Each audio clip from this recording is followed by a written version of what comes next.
Usai melakukan peninjauan dan melihat langsung kondisi Pasar Al-Mahirah, PJ Wali Kota Banda Aceh Amiruddin pastikan akan segera memperbaiki atap pasar yang rusak dan bocor.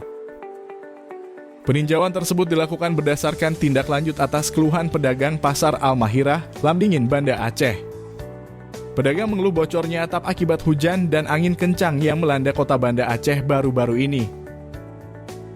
Penjabat Wali Kota Banda Aceh Amiruddin meninjau langsung Pasar Al-Mahirah didampingi oleh Sekda Kadis Koperasi UKM dan Perdagangan serta pejabat terkait lainnya. PJ Wali Kota Banda Aceh menjelaskan, terkait kerusakan atap terjadi di lapak pedagang ayam dan pedagang ikan akibat sambungan talang air di atap pasar tersebut terlepas saat diguyur hujan deras yang disertai angin. Kita melihat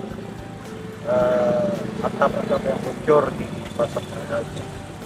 Memang benar seperti yang diviralkan beberapa titik ini terjadi surat. Dan ini sangat terganggu jual. Ini mungkin akan segera. Perbaikan akan segera dilakukan demi kenyamanan pembeli dan pedagang saat melakukan transaksi di pasar terbesar di Banda Aceh itu. Banda Aceh, Tim Liputan melaporkan.